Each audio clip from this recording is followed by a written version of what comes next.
y a la iglesia, porque dentro de la iglesia mundial, hace un ratito el hermano Elías mencionaba de que fueron a visitar un lugar y anteriormente había bastantes personas y ahora hay 7. ¿Por qué sucede esto? Le voy a decir por qué. Sucede esto porque, mis hermanos, hay que ser fiel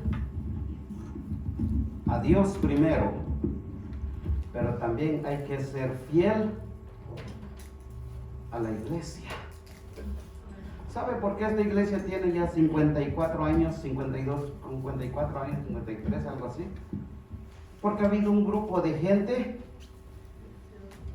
comprometida y fiel.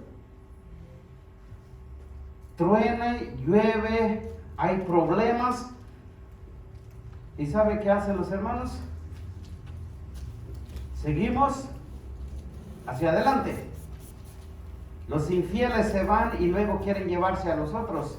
Y les dice, véngase para acá porque aquí sí hay palabra fresca. Aquí hay palabra de revelación. No hay nada, hermanos. Hermano Elías estaba diciendo, ya está todo escrito. Cuando algo venga y diga, va a ver, aquí hay palabra fresca. No hay nada. Otro hermano me dijo, mi hermano, no lo hemos visto, ¿cómo ha estado? No, es que aquí voy a una iglesia donde el pastor ya es profeta. Y les digo, ¿dónde compró el título?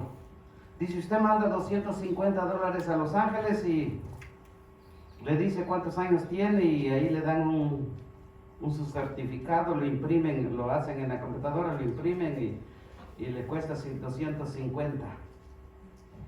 Y ya es profeta. Y si quiere uno de 450, ese ya lo hacen apóstol. Imagínense.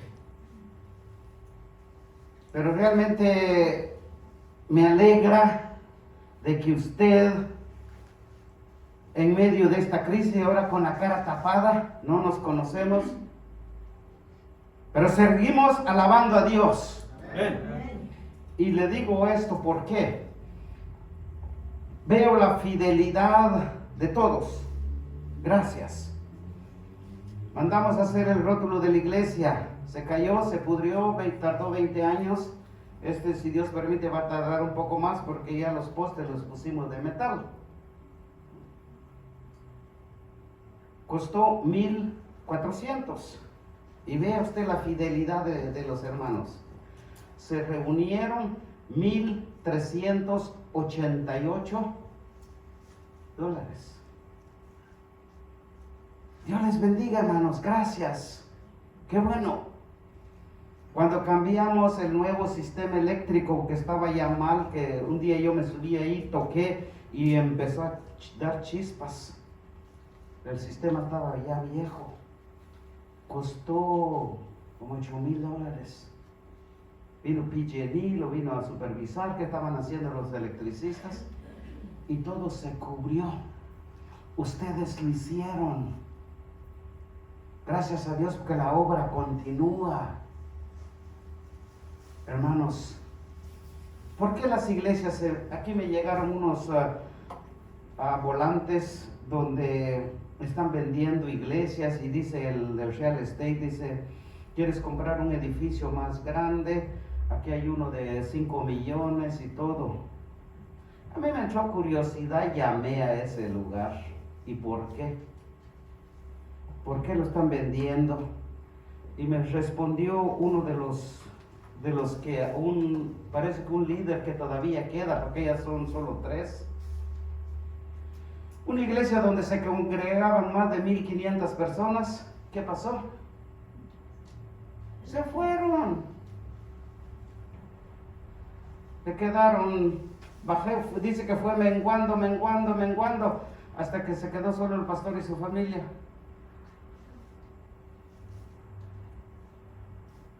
Esto me dice a mí de que hay que enseñarle a la iglesia a ser fiel primero a Dios. Y segundo, al lugar donde te alimentas espiritualmente. Amén. Amén. Sí. Ahorita durante la pandemia llamé a varios hermanos, ¿por qué les digo? Y no me sorprende. Llamé a una familia que no viene y me dijo, es que durante la pandemia conocimos otra iglesia. Y ahorita ahí nos estamos congregando. Porque le dije, ya nos estamos congregando adentro, ya no es afuera. Siempre guardamos distancia con las máscaras. Sí, pero ya encontramos uno. Ok. Y no me sorprendió y mi esposa me dice a mí, ellos ya se habían ido una vez y regresaron. Yo no me acordaba. Y se volvieron a ir. Y le digo, gloria a Dios, siga manteniendo su fe en el Señor Jesucristo. Si usted se fue a otro lugar, no se vaya porque ahí le dan palabra fresca, o porque ahí danzan, o porque ahí se caen, o porque ahí les da chiripiorcas o nada. Si se fue allá, alabe a Dios. Sí. Mantenga su fe en Dios. Porque el mismo Jesús que murió en la cruz, que predican allá, predicamos aquí. Amén. Entonces, ¿para qué? Para que ser fiel. Pero sí les agradezco y los felicito y Dios lo sabe, que los amo, oro por ustedes, que ustedes son fieles. Aquí hay hermanos que vienen de Manteca, no está lejos. Hay hermanos que vienen de Los Vanos, está lejos. Pero es fidelidad. Cuando hay fidelidad, no te pesa. Cuando eres infiel a la organización, cualquier pretexto se pone. Pero mis hermanos, ánimo, Dios es bueno y Dios nos va a mantener más años de vida. Nos va a dar más años de vida.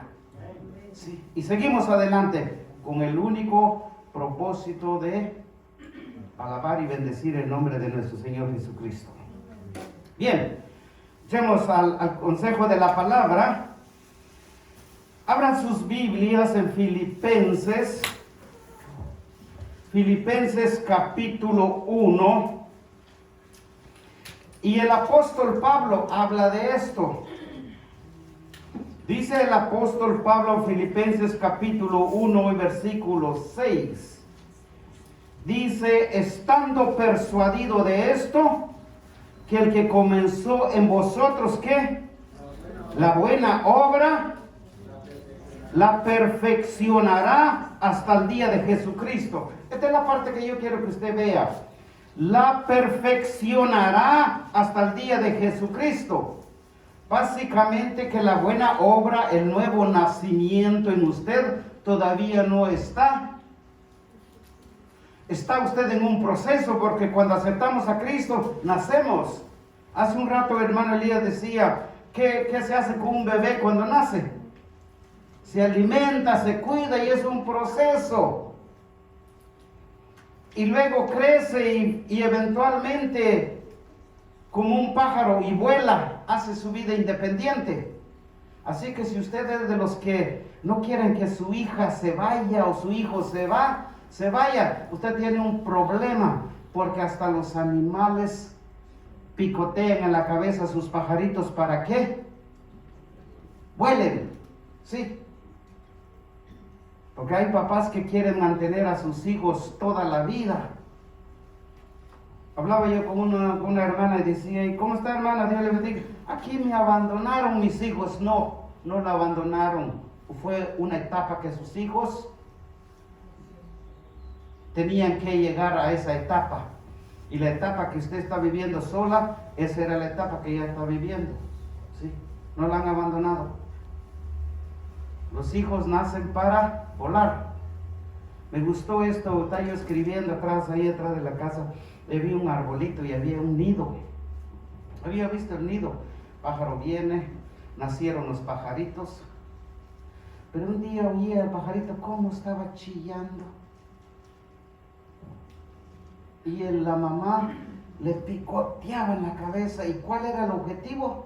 Que se saliera del nido. Luego vi al pájaro parado el pajarito parado en un alambre del cable. Y finalmente el pajarito quiso volar. Empezó a volar, voló a un árbol y ahí estaba. ¿Y qué cree? El gato del vecino estaba. Imagínense, como león rugiente que quería devorarlo. Pero en la vida, aún la naturaleza nos enseña. Pero vamos a entrar a lo que dice la palabra, la buena obra que Dios empezó en nosotros. Ahora, Dios empezó la buena obra. En el momento que empezó la buena obra, surgen los enemigos del cristiano. Aquel pajarito había nacido y quería volar, y el gato, ¿qué? Se lo quería lonchar. Mire los enemigos del cristiano. Cuando usted nace, acepta a Cristo, ¿cuáles son los enemigos? El mundo, el diablo y nosotros mismos. Cuando digo nosotros mismos, en una ocasión dice que el diablo estaba sentado en la puerta de una iglesia y estaba llorando. Y llega el diácono y le dice: oye, diablito, ¿por qué estás chillando? Dice: todos los de ahí me echan la culpa a mí y yo nada tengo que ver. Yo ni siquiera los he molestado. A mí todas las iglesias me echan la culpa. La Biblia dice que anda como león rugiente buscando a quien devorar. Eso es cierto, es bíblico. Pero vea usted lo que dice la palabra. Aquí Santiago nos enseña, capítulo 1 y versículo 13. Los que tienen buena vista pueden leer. Y leamos todos. Cuando alguno es tentado, no diga que es tentado de parte de Dios, porque Dios no puede ser tentado por el mal, ni Él tienta a nadie. Ahora, vea el versículo 14.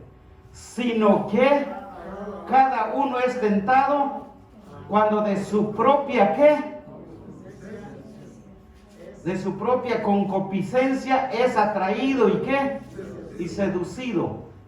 Entonces, muchos de los problemas que el mundo cristiano tiene es que es por ellos mismos. La naturaleza humana. A veces nosotros nos convertimos en nuestros propios enemigos. Es cierto que Satanás te tienta y trabaja con tu mente, y por eso hay que tener la mente de Cristo. El apóstol Pablo habló de una renovación mental.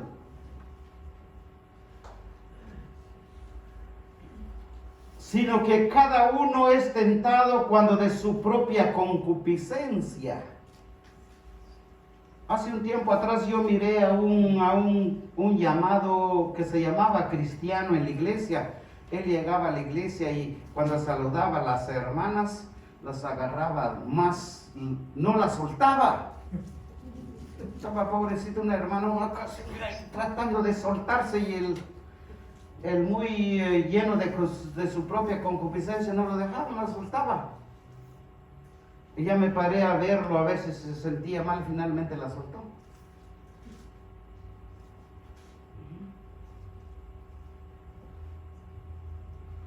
Ahora, estaba yo leyendo este artículo de un hombre, de un cristiano, de un hermano muy, muy fiel, supuestamente fiel al Señor. Y tuvo una crisis financiera. Pero el trabajo que tenía era el contador del lugar donde estaba. Satanás dice que te ataca por el lado débil, donde estás flaqueando. Y él ahora tengo que pagar esto, toda la deuda, no tengo dinero, el sueldo no me alcanza. Y ese día estaba contando todo el dinero y tenía que ir a hacer el depósito al banco. Le llegó el pensamiento y le dice: pero tú puedes. solo deposita tanto y deposita una cantidad a tu cuenta tuya. ¿Dónde surgió eso? ¿Fue Satanás? No, fue de él mismo, el pensamiento de él. Porque el que roba está acostumbrado a robar. Y el hombre hace un depósito a su cuenta de banco. Como en todos los negocios se dan cuenta, regularmente hay un récord de cuántos son los ingresos diarios. Cuando no existe, cuando ese récord de ingresos diario cambia, uno se empieza a preguntar por qué. ¿Qué no hicieron? ¿Qué no vendieron? ¿Dónde está el dinero? Al hombre lo investigan y lo descubren y luego, ¿qué pasó? Lo corrieron. Pero fue por él mismo. ¿Quién fue el culpable de que lo hayan corrido? ¿Cómo? De él mismo. El diablo no agarró el dinero y lo fue a depositar al banco, a la cuenta de él. Él mismo. Y este es un típico ejemplo y sucesivamente uno puede mirar cuando Santiago dice, cuando alguno es tentado, cuando le llamamos a la tentación, es que el diablo, la vez pasada llegó, y esto es triste porque esto es de un predicador. Vino aquí, lo conocen, pero no les quiero decir el nombre, ustedes lo conocieron, no les quiero decir el nombre. Solo les quiero decir que ya es profeta ahora. La cosa es esta, de que un día él venía aquí a la iglesia a predicar ese día sábado, porque fue 3 días que predicó. Saliendo aquí en Ahelia y entrando al freeway para venir para acá, casi choca.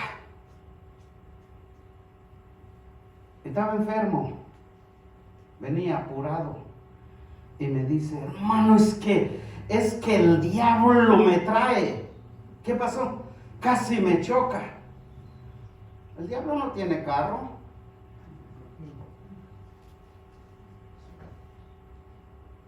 Él es el que iba a chocar con el otro vehículo, porque venía apurado. Y cuando él llegó aquí, entró derechito al sanitario porque tenía problemas con el riñón o algo. Y cuando salió, hermano, me dice, usted aliste su sermón. Y le digo, ¿por qué no está usted supuesto a predicar? Sí, dice, pero es que el diablo me tiene. No, hermanos, es que la cosa es esto, que de un predicador, esto es lo que me preocupa, esto, cuando no entendemos la palabra. El hombre tenía piedra en el riñón. ¿Usted le va a salir piedra en el riñón? No es el diablo, es la piedra. Sí. Por eso que al pobre diablo lo han usado y abusado. En base a esta palabra, lo que dice, sino de su propia concupiscencia.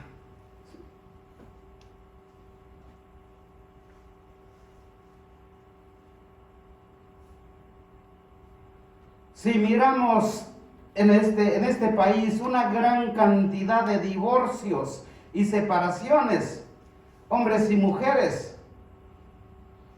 ¿Por qué? Por esto. Por su propia concupiscencia.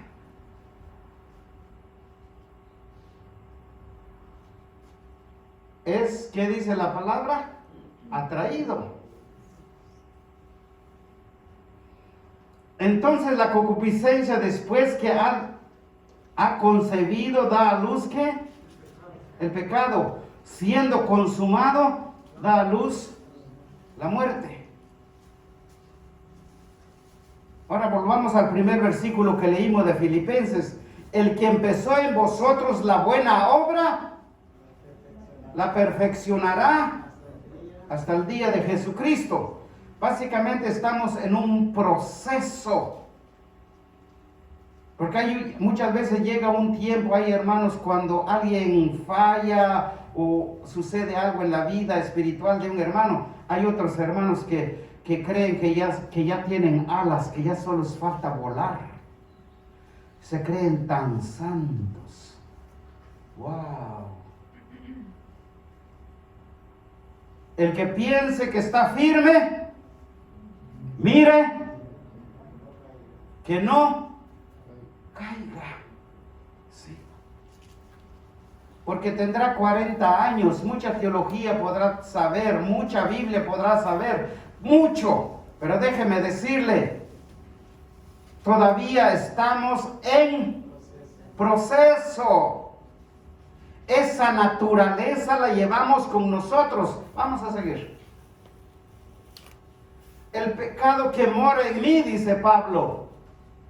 Romanos capítulo 7, versículo 19-25. Así que no se me infle que usted que sabe mucha Biblia, tiene ya muchos años en el cristianismo y que tiene un título colgado en la pared.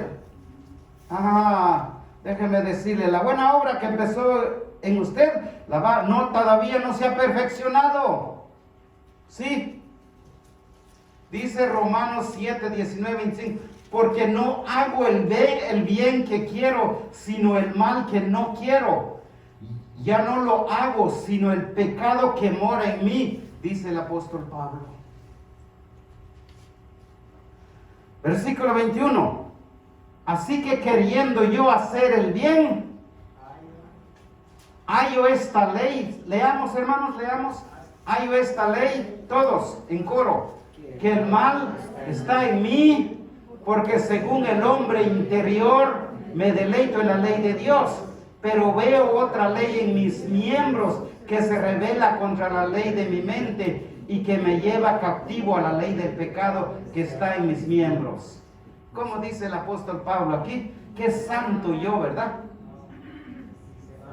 Miserable de mí, ¿quién me librará de este cuerpo de muerte? Gracias doy a Dios por Jesucristo, Señor nuestro. Así que yo mismo con la mente sirvo la ley de Dios, mas con la carne a la ley del pecado. Sí. Estamos en un proceso, hermanos. Así que no se me ande inflando ahí, que ya soy muy santo. Sí. Estamos luchando todavía. No hemos llegado. Estamos en la carrera todavía. Sí. Básicamente, cuando alguien es tentado es por su propia naturaleza. Es la propia naturaleza de cada uno de nosotros. Y esa naturaleza se lo voy a poner así. Hace un tiempo atrás yo recogía a unos hermanos y los llevaba a la iglesia cuando estábamos a reducir. Y no son de aquí, para que usted pueda estar tranquilo. Fui a recoger a unas hermanas, una familia. Usted iba manejando y para la iglesia. En eso que aparecí, en la avenida donde estaba manejando, aparecieron dos muchachos, puedo decir, con sombrero tejano. Y era el mes de julio, aquel calor de 100 grados. Andaban con una camisetita nada más. A uno le decía las Chivas de Guadalajara y otro decía América, los americanistas. Pero andaban ellos, pero viera, parece que levantaban pesas, musculotes. Cuando iban caminando se miraba eso que saltaban los músculos. Y las hermanitas que iba, mire la naturaleza, y las hermanitas que yo llevaba en el carro, las hermanitas casi gira, mire, le quedó la nuca torcida, hasta le tronó cuando regresó. Yo no dije nada, me lo grabé para que contarles esto, que esa es la naturaleza humana. Y no digamos hoy en día los hombres, ahorita que ya va a llegar el verano, ahorita que está esa moda que decoran las orejas y decoran ¿qué? El ombligo. Ponen un diamante en el ombligo. ¿Y cómo? ¿No van a tapar el diamante? Hoy en el mes de junio, julio y agosto y septiembre, las señoritas van a poner las blusitas por aquí. Y déjenme decirle que muchas de esas jovencitas que se decoran el ombligo para este verano, le van a torcer la cabeza a varios varones. Y escuché esto que pasó en Honduras. Esto lo escuché de un predicador. Lo invitaron a que fuera de aquí, que fuera a Honduras. Estaba caliente y así dice que... Y saben, iba el pastor a la iglesia a predicar. Y cuando iban manejando en la avenida, salieron del aeropuerto, lo fueron a recoger y iban caminando. Y cuando dice que miró una morenaza, piel canela, y con naturaleza humana,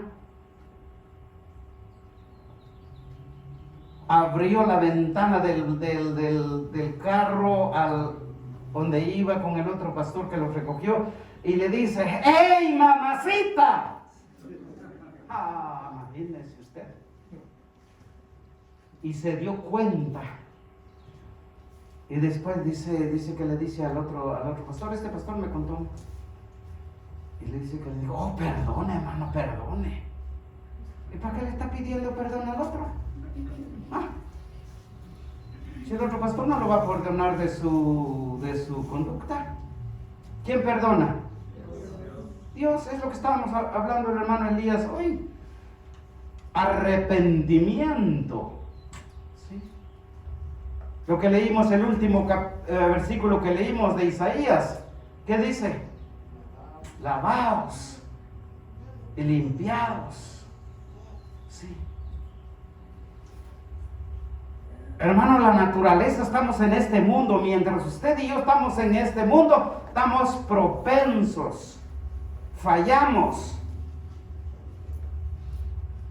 Nuestra naturaleza pecaminosa, Pablo nos dice: hacer morir lo terrenal. Ahora Pablo estaba hablando porque él miró la naturaleza cuando él dijo: miserable de mí. Ahora nos da esta enseñanza.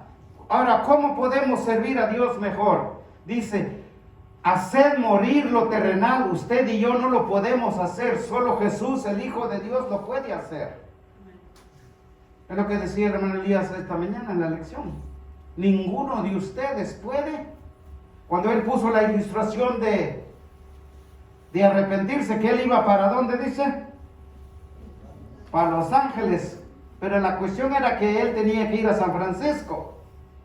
Y cuando se dio cuenta que iba hasta allá, fue un cambio total para llegar a su meta, donde que él quería ir. ¿Dónde ustedes y yo queremos llegar? A heredar la vida eterna. ¿Sí? Pero para ello hay que hacer morir lo terrenal. Puede renovar tu mente y matar tus deseos engañosos. Solo Dios lo puede hacer. Muchos le echan la culpa al diablo, pero realmente es la naturaleza de ellos mismos. Para poder resistir las tentaciones tenemos que ser guiados por el Espíritu y no por la carne. Vivir conforme el Espíritu, no conforme la carne, dice Romanos 8:13. Nosotros podemos ser nuestros propios enemigos. Se llama la naturaleza terrenal, Colosenses 3:5. Bíblicamente nuestro adversario es el diablo. Ahora aquí el apóstol Pedro nos dice cómo tenemos que ser. Sobrios. ¿Y qué más? y velad, porque nuestro adversario el diablo, como león rugiente, anda alrededor buscando a quien devorar, al cual resistir firmes en la fe. ¿Qué es resistir firmes en la fe? Resistir en la fe es permanecer en Cristo, permanecer puesta la mirada en Él, permanecer en obediencia a Él. Tenemos que estar alertas, hay que darnos cuenta, sí, ¿esto le agrada a Dios o no? Y yo creo que cada uno de ustedes somos bien inteligentes para darnos cuenta cuando la carne quiere, la naturaleza pecaminosa que está en nosotros empieza a querer interferir en nuestra relación con Dios. El devorador está rondando. Resistir, mantenernos siempre confiando en Cristo, fieles a Él. La buena obra que Él empezó en nosotros, la va a perfeccionar hasta el día de Jesucristo. Mis hermanos, estamos en esta lucha, mantengámonos fieles a Cristo. Amén. Ánimo hacia adelante. Todos tenemos luchas, todos toditos. Nadie puede decir que no tiene. Hay quienes tienen luchas financieras, luchas familiares. Pero déjame decirle, el apóstol Pablo terminó él diciendo, todo lo puedo en Cristo que me fortalece. Cada vez que aparece una prueba, una lucha, hay que refugiarnos en Cristo. Porque Él es la única respuesta. Esta mañana cantábamos, Jesús es mi refugio en toda tempestad. Vamos a volver a cantar. Porque Él es la roca firme. Él es nuestro refugio, hermanos. Y nadie más.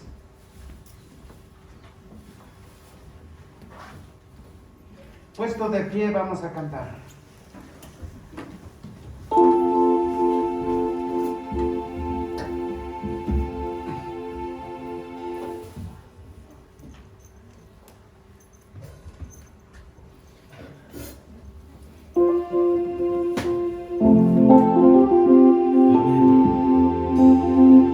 Jesús es mi refugio en toda tempestad.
gracias en esta mañana, te bendecimos.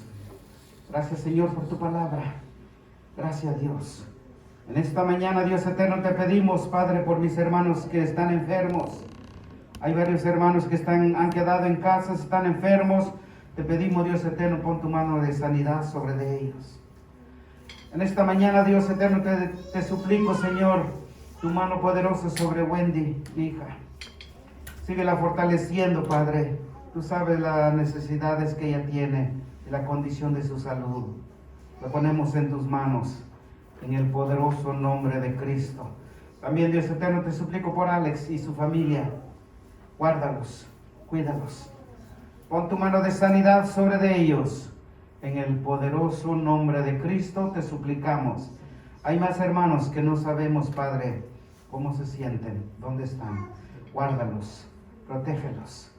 Pero Dios eterno, en esta mañana te pido, Padre, por cada familia aquí representada, pon tu mano sobre de ellos. Guárdalos, guíalos. En el nombre poderoso de Cristo, a ti te damos la gloria y la honra. Gracias, Señor, por esta mañana. Amén y amén. Y el pueblo de Dios dice, amén. Amén. Gloria al Señor.